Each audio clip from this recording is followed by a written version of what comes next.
Hi, I'm Mara Webster with In Creative Company, and I'm so excited today to be talking about the wonderful IFC Films movie, Bad Axe. We are joined today by director, producer, and cinematographer David Siev, along with family members and subjects Jaclyn and Chun Siev. And David, I wanted to start by talking a little bit about the origin of how this became a film for you, because you were home during the beginning of the shutdown and the beginning of the pandemic, and it sounds like you've always been the family member to have a camera, to be filming moments and really just capturing those home videos for everybody. And I was really interested in where the tipping point came of this being something where you were just filming moments and memories with your family, to the idea of potentially making a film, and even also just the moment where you realized, oh, this is a full feature film, because I know you've done short filmmaking before as well. Sure. Yeah, I mean, going back to the origin of this, I mean, even before I picked up the camera and, being back home that first day back in Bad Axe, I always knew I wanted to share my family's story, because to me, my parents are the epitome of the American dream. A Mexican American woman and a Cambodian refugee who came to this country with nothing but the shirt on his back in 1979. Decided in all places to settle in Bad Axe, Michigan, and to raise their family there, and to open up a donut shop. And they don't quite, succeed at that. So we have to turn it into a restaurant, and it takes many, many years before we were able to finally turn it around as a family and not only make it a successful business, but sort of like this community center of what like Bad Axe, Michigan is. And for me, like, that American dream story was one I always wanted to share. I just thought I would always write a script about it, and like that would be the way of sharing my family's story. But at the beginning of the pandemic, when I moved back home, I sat down with my parents, just wanting to get their story, thinking I would have all this free time to start writing my script. But at the same time, I was also just filming, these home videos, like I guess like a COVID diary of sorts, just capturing life every day as it was for our family, for no reason other than just wanting to have, those memories to hold on to bottle them up. And it was when I started editing shortly after the Black Lives Matter protests that happened in Bad Axe. Was when I began to realize that this American dream story I always wanted to share about my family was still unfolding itself in front of me, but with being challenged in a new way with the pandemic and this racial reckoning, and community members telling us they weren't going to support our business because we were responding to that call to activism. It was like we were still fighting to keep this American dream alive, just in the face when everything was going wrong. And it became very clear that not only was this story unfolding in front of me in the form of a documentary, but it's a story I wanted to share all along. I love that. And Chun, in the film, David mentions and talks about the short film that he'd made previously that was speaking about some of your experiences from Cambodia. What was the difference for you in working with your son on a documentary feature and being a subject in this way, as opposed to the collaboration that the two of you had together working on that short film? I back to the short film that he made a couple years prior to the pandemic.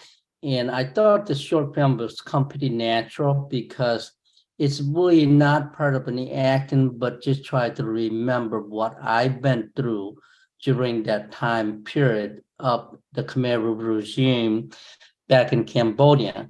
And when David asked me to say, hey, you know what, do you remember the captain of the village that you always tell me about how brutal this guy is, how many people he murdered and things like that? I say, David, when you go through the sad, scary experience, what I've been through in this small little village in Cambodia, I still can even smell him. I still can even hear him even. This is how brutal this man is. And then when he started to script everything up and asked me if I would be able to play the man that almost killed me, would kill many other people, prior to that, I said, well, it's not too hard to play that man because I remember it clearly. Oh, so take that back. And then the pandemic, well, during the pandemic, you really don't have time to think. It's just like part of the thing that he captured. It wasn't anything that I can plan. It's just a normal thing that from day to day that he happened to be captured in the, in film. In those day to day, we have our more bad day than a good day because number one is pandemic. Number two, the business go through a state of struggle and shut down. Number three, there's chaos going on, because the Black Lives Matter, the racial dispute and reckonings and things like that. So to compare the two, it really is like, I don't know how to put it, but one of them was pretty natural for what I've been through, and the other one I didn't even realize that was all captured in film. And for you, Jaclyn, given what David was talking about originally just filming and capturing these moments in almost a diary manner, and then starting to see this version of a film that could come together, was the dynamic of filming for you did it always feel the same, or was there a slight difference once you knew, okay, this is something that he's actually putting together as a film that the rest of the world and other people are potentially going to see? Honestly speaking, David, kind of like you guys always said, was always like the kid with the camera. So we were very used to him always filming everything, whether it be like interesting, something interesting, or literally like us opening presents on Christmas morning, or like, our dog's birthday or whatever it might be. He's just always there to capture these moments. So when he started filming, in March of 2020, like, I can honestly say I never really even noticed the camera there, because you just see your brother. It's just your little brother, at the end of the day. And like, we're our family, as you can tell, if you've seen the film, we're extremely close. So, there's no, we're pretty honest with each other and open with each other. And, when it's your little brother, there's no like filter there or anything. It's just, you just see him. You don't really see the camera. So, I mean, I don't think that, and even as he started kind of going through the edits and stuff like that, I don't think there was ever really a time where anything changed. Obviously sometimes when we got in really big family fights, or even if I'd be like, David, you better, I think it'd more so be my parents would be like, David, you better put that freaking camera down. And he didn't, but he would just take a couple steps, but, I think that, as far as the dynamics change, I don't think that they ever did, because it's our, my brother, or it's, the son or whatever. It was just very natural in front of David. Obviously going back, and when you see stuff, you're like, oh my gosh, whether it's like things that, me fighting with my dad or something, or times where I was like, why didn't I just like put on a little makeup or do my eyebrows or something, just like little things like that. But obviously that's all still in there. So, yeah. And David, I love what you were saying before about, the film really looking at what actually goes into the version of achieving the American dream. And what's really striking in the film is that there's this idea of success, but not necessarily seeing the hard work that goes into that every single day. And so there's shots in the film where we're seeing the small moments, we're even just seeing what it's like cleaning up the kitchen at the end of every night, and knowing that that's part of the day to day, 7 days a week, throughout the entire year. And so for all of you as a family, what were some of the moments that are the quiet moments of just everything that you pour into this business and everything that you pour into it as a family that you really loved having the opportunity to share with audiences and for them to see about all of the work that goes into that behind the scenes? I mean, I think I love that you pick up just, on the nuance of it, right? Because so much of when I'm talking to Jaclyn, it's when she's counting the cash register at night, or like you said, when she's, jumping on the mop and trying to wring it out. I mean, those are the quiet moments where we have a moment to, for me, was able to just bring the camera and just be able to chat with her, one-on-one. But then, there's also sushi night, which I really love too, which I think really gives that flavor of like what it's like to work as a team, working together as a family in a restaurant. And you're seeing it just through one night, but you have to think that every weekend, like that's what it's like in our restaurant. I mean, but more organized in that first sushi night, but everyone is working together, everyone's working that hard. And so it was showing those instances of the nuance, but also like scenes like sushi night, where you're just seeing the teamwork at hand. And what about for you, Jaclyn and Chun? I mean, I would have to agree. I mean, with the sushi night and everything, it shows the realness of it, like the actual chaos of us. We've never done that much takeout in our lives. And I mean, I remember I turned, we did online ordering for the first time. We literally made a Google form because, we didn't have like a website where you could order online or anything. So we were all brainstorming like, okay, what can we do? And we're like, oh, let's make a Google form so people can place orders. And that's what we did. And when I posted, when I posted, I was like, no one's probably going to see it because it's like the day of, and normally you would announce it before.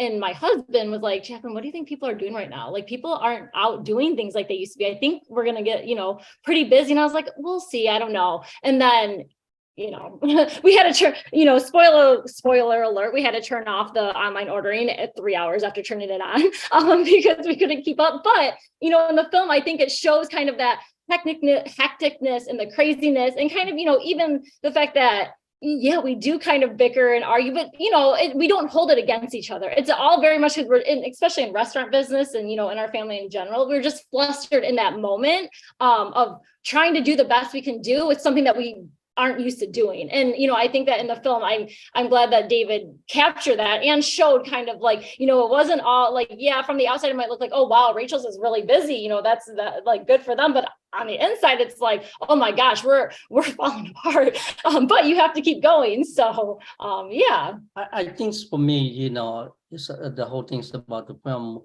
What is the moment that really stand out? It was the moment that not much of a moment of success, a moment of scary, a moment of fear, because what's going to happen to the business. It was so quiet. The dining room now no longer look like a dining room. And if everybody probably been through the 2020 can recall, there's a moment that not a single mask is available. Mm-hmm. And I was trying to figure out how am I going to make something, at least some sort of protection. And those all sometimes lead into an argument with Jaclyn. They look at me, it's like, what in the heck are you doing? This, and everybody can remember that during that time, yes, we should wear masks. No, we shouldn't wear masks. Yes, mask is good. No, mask is not good. So a lot of confusion moment that we went through during that time. And the memory moment that I had during that time, which is they pretty much kicked me out of the restaurants. Like, what, you guys might as well stay home because of the pandemic. There's no business anyway. And that probably showed a little bit in the film as well. So I really can't say a whole lot of what I remember in the restaurant because the children pretty much run in the restaurant during that time. So. And but David, I also, I'm sorry. Yeah, I also just love like it shows, like we also played board games in the restaurant, and this very much is like a place like that's always been our home. Not, more so, during the pandemic, but like when, growing up, Jaclyn and me and, Raquel and Michelle, we didn't grow up going home after school. We went to the restaurant. Like that was our home. That was our living room. So it was important to show, like this place, we love it so much because this is where we grew up at. And there's so many elements in the film that just create this real connectivity. And one of those is obviously, David, with you as the filmmaker, what that carries into the story. But yeah. I've heard you say that originally the intention was never for your voice or for you to be in the film or for you to be on camera. And we see that even when there's footage, the first time we see you on camera and you're going, well, this footage isn't going to be used, so it doesn't matter how it sounds and how it looks. And what was the moment during the editing process where you started to realize maybe I should be including some of these moments that I've been filming with myself? I think it was, when we had our first couple of cuts, and, I wasn't a voice behind the camera. I wasn't present in the film at all. and it felt really strange. It was almost like, we'd show it to people and people be like, why am I watching this movie? Like, this is interesting, but I just don't understand the intention behind it. And that word intention became so important for me to navigate, because I remember speaking with Bing Liu, who directed Minding the Gap, which is a very personal film as well, that takes place in the skateboarding community, that's about toxic masculinity and that culture, and similarly, he wasn't in early cuts of his film either. So I remember having a conversation with him and asked him how he arrived at that point, and similarly it was through test screenings, and I remember the word he left me with was intention. So having to think about that, it's okay, wait, what is the intention behind making this film? Well, it's to share my family story, but what's driving that intention? What's motivating that?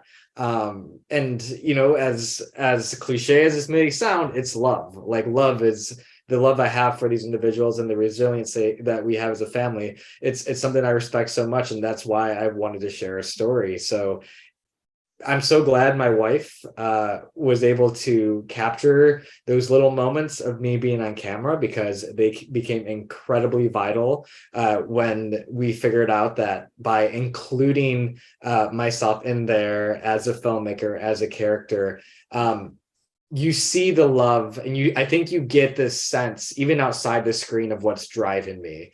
And we had to go and find those moments. And I think at the very end, when I say to my dad, this is my love letter to Bad Axe, sure, but it's more of a love letter to my family. And I don't think that would have come through at all had we not arrived at the process of finding ways to include myself, as a voice behind the camera.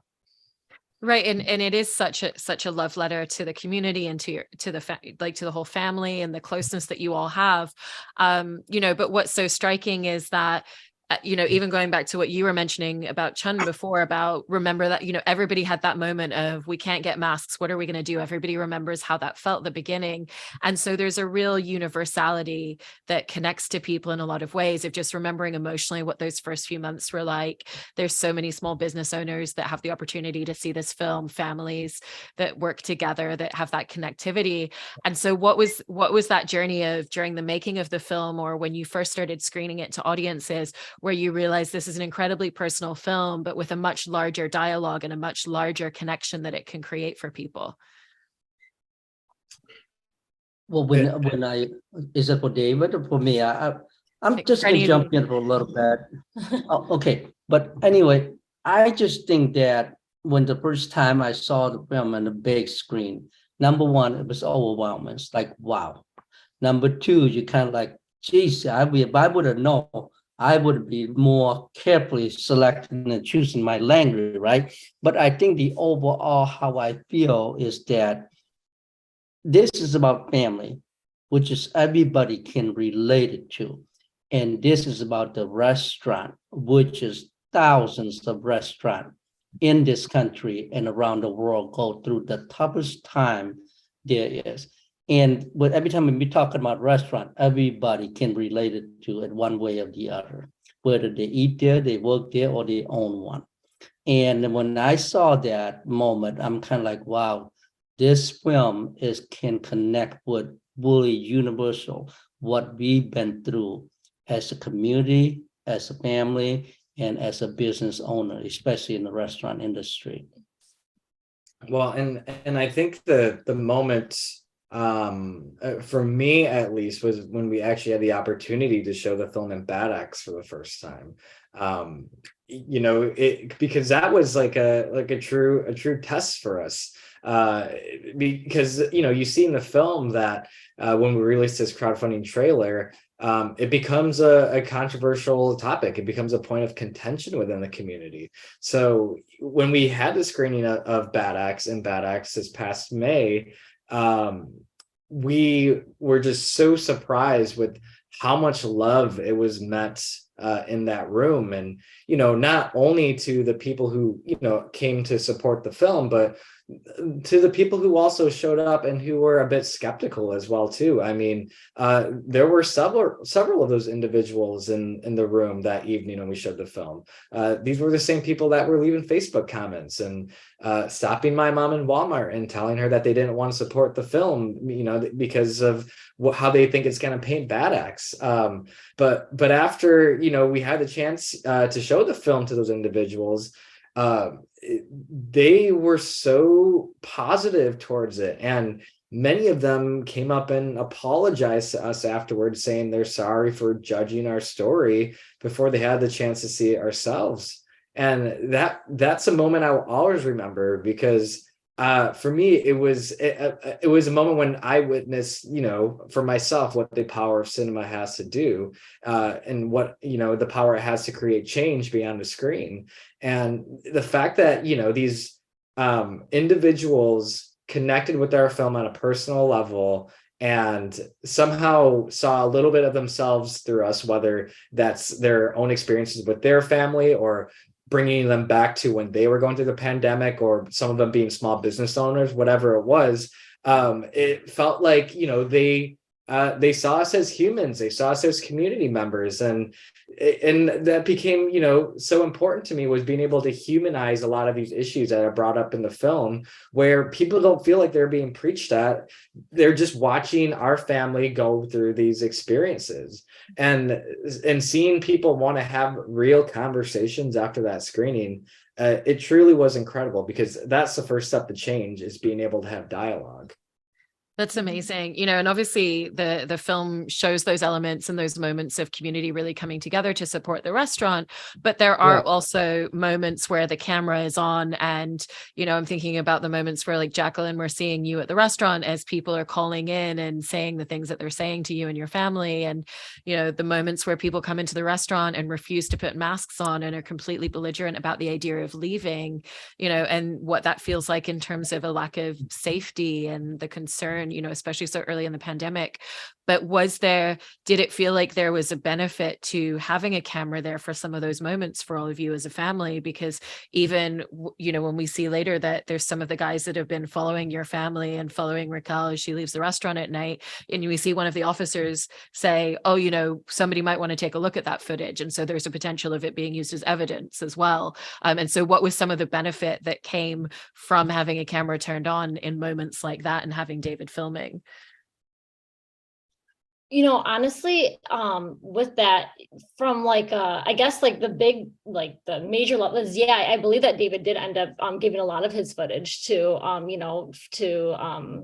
the law enforcement, the FBI, for them to take a look at and to see, with those three men in particular, because the three men they ended up being raided and arrested by the FBI, and all three of them were charged. I think they actually just got sentenced this year, a couple months ago, and 2 out of the 3 are doing prison time.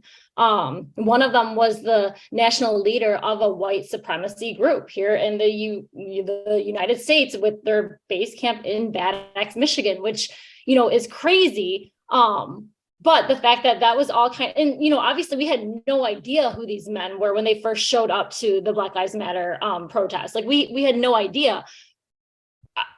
Obviously, as we learn more about them, we became more and more scared. If I'm being honest, when I approached them the first time, I was just so angry that someone would dare, come to such a beautiful moment in our community and, kind of try to intimidate, obviously, everyone. It's how dare you ruin this for everyone here and for this community.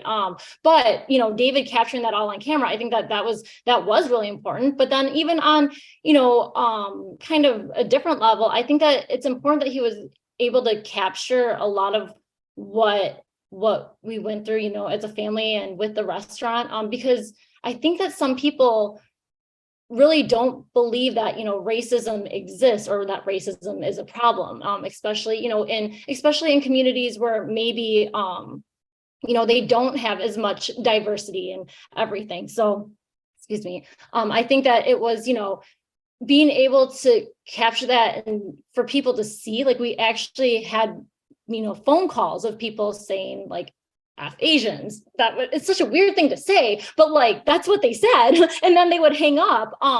Or, you know, when we did get the call from the neo-Nazi, you know, all these things that, you know, I just think that, but once people realize that it exists, they're like, oh my gosh, that's so wrong. I can't believe, you know, I don't think there's a question of whether it's wrong or not. I think that people just question whether it exists or not. And once you can, you know, kind of bring, it's sad that you have to, you know, do that, but that's the reality. But once you can bring that to light, we had people in the, you know, community also say, they, you know, when they did come up and kind of apologize for their, you know, what they thought the film was versus what it was, they also said, I had no idea. I had no idea that that's what your family went through. And I had no idea that, you know, these things were happening. So I think that, you know, in a way that looking back on it, it was probably a good thing that he did capture, you know, some of those moments and everything, because it just helps create awareness. And then once people understand it exists, then you can work on solving the problem. But if they don't think that there's a problem, then they don't think that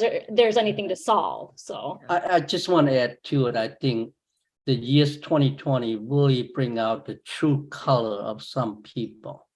And I'm glad it was captured on camera. You know, it's like, come on, if anybody have the nerve to defend those three men, they have a problem. This community have no room for men like those three men.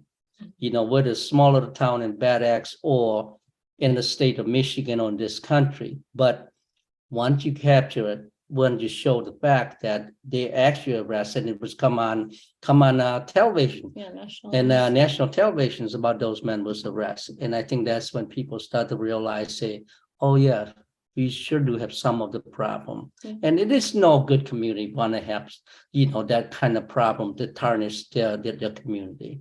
Yeah. And what was the real? It's not a problem specific to Bad Axe, right? I mean, these are problems so many communities like Bad Axe have to, you know, families like us that they go through. It's the harsh reality of it. It's not us trying to, you know, make a smear piece on Bad Axe, right? As some people have said, it's not that at all. It's just, this is the reality of, you know, what multicultural families like the Siev family, like our family, have had to go through in 2020.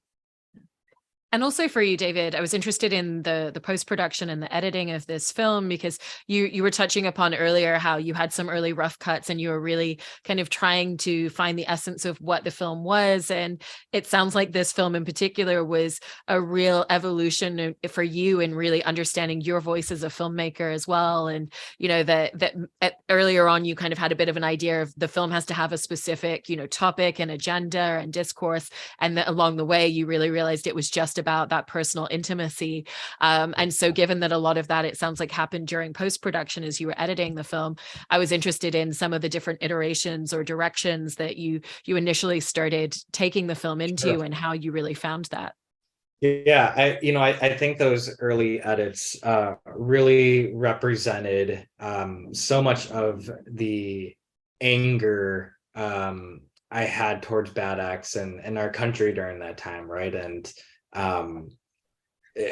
I think I did lose track of why I was making the film in the first place when I began editing. You know, like I said, I started editing after Black Lives Matter protests, and, you know, I'm fired up. You know, I'm so angry about everything that's going on, you know, not only in our country, but, you know, in our small town of Bad Axe. And I brought a lot of those emotions into that cut, and it ended up becoming less focused on the family as a result of that, and more about, you know, my agenda of what I was trying to say about our country. And, you know, very much being a filmmaker that I felt like was, you know, getting on my soapbox, and the result of that would have just been me preaching to my echo chambers. And it took, you know, it took very many conversations, you know, with producers, with editors, and ultimately my family to arrive back at the point of why I was making the film in the first place.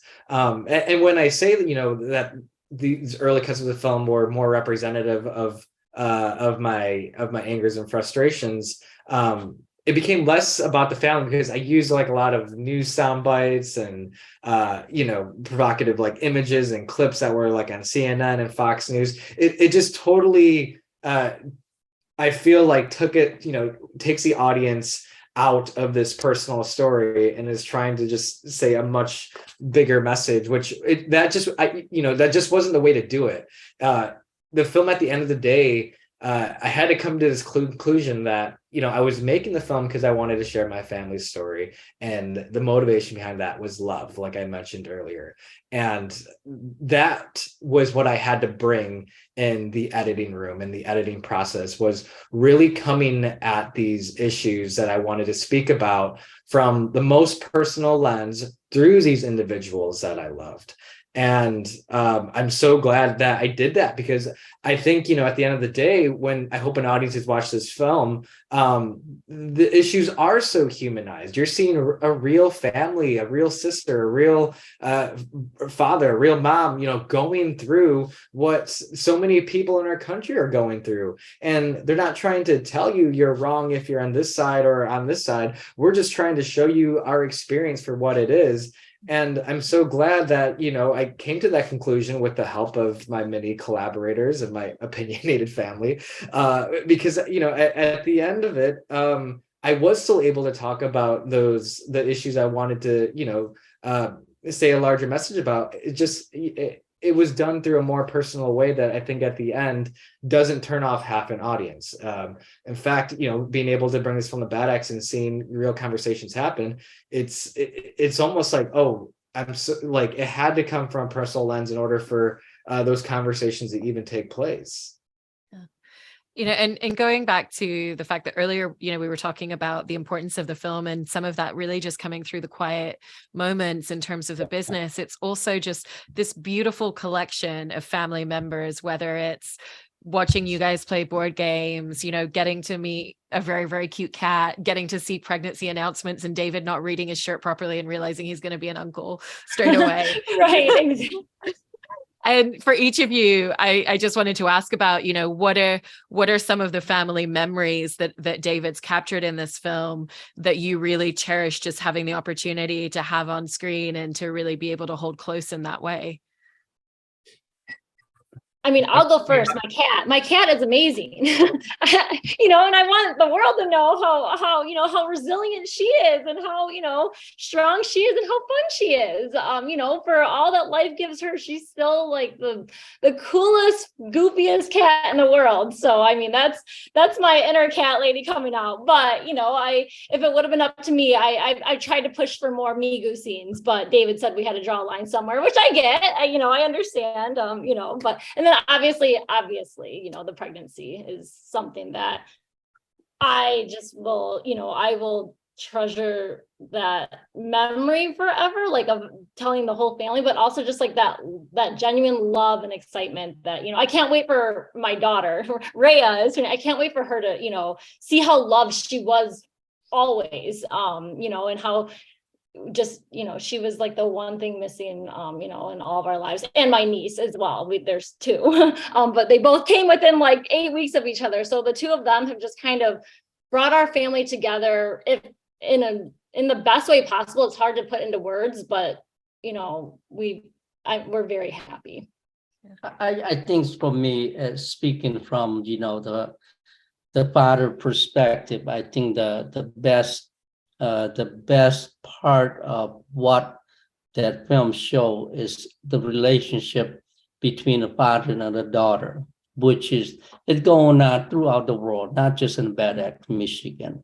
The issue that, we all came from a big gap of age and different generation, that, we do have many disagreement. I am sure anybody have a father like me or someone that have a daughter like I do, and we do have a disagreement. But at the end of the day, it's okay to swallow your pride as a father, to say, geez, how dear would she talk to me like that? I think conversation sometimes is really hard to have, especially when you love each other so much.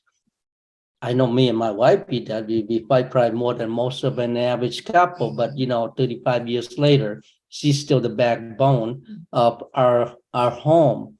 And then to demonstrate, that what Jaclyn and I always have our disagreement, even today, as far I don't need to get in any further, but by the end of the day, that we love each other, and we are so happy to see when she was expecting. Remember that scene, they woke us up at 2:00 in the morning.